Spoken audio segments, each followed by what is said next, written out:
Le volant, il est réglable avec une espèce de manette en plastique là, mon gars. Regarde ça. Ça, c'est digne d'une 208, ça, frérot.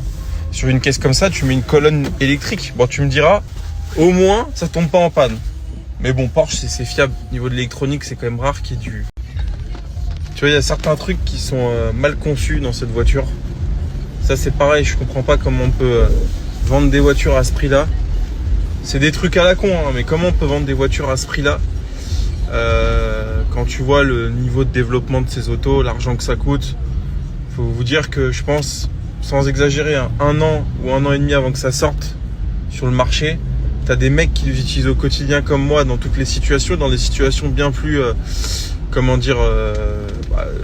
dans des pays où il fait très froid, très chaud, enfin bon, t'as compris. Comment ils peuvent sortir une bagnole quand il pleut, hein, c'est toujours le même constat. Hein. Il y a, je sais pas, c'est peut-être un défaut de conception ou le design du rétro est fait de sorte à ce que à chaque fois qu'il pleut, on voit rien sur les rétros.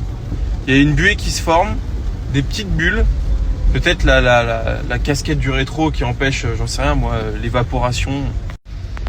Et faut savoir que, je sais pas, il n'y a pas l'option rétro chauffant sur cette voiture. Il y a... Donc du coup, on voit rien en fait. Tout simplement, les rétros sont inutilisables, donc c'est évidemment extrêmement dangereux. Et il y a ce problème aussi quand tu... Alors, bon, j'espère qu'il n'y a pas prendre peur, mais la caméra de recul, pareil, c'est invisible. Et pourtant, j'ai un espèce de lave-glace pour la caméra, mais quand il pleut, cette voiture est franchement, elle est dangereuse, je vous le dis. Surtout à Paris où il faut faire attention, les angles morts, les trucs, les motards. Bon, et ça, tu vois, tu te dis, mais comment tu peux mettre autant de millions d'euros? On n'est peut-être pas dans le milliard, quoique. Combien ça coûte une voiture comme ça à développer? Peut-être que le Taycan, quand ils l'ont le tout premier, parce qu'après évidemment c'est les mêmes plateformes, c'est la même techno et tout, mais la première quand elle est mise au point, je pense que ça doit pas coûter loin du milliard d'euros. Hein. Peut-être même plus d'ailleurs. J'ai pas de notion, mais c'est énorme. Mais des détails comme ça qui rendent la voiture, tu te dis mais c'est pas possible quoi. Et il y a plein de petits trucs comme ça dans la voiture.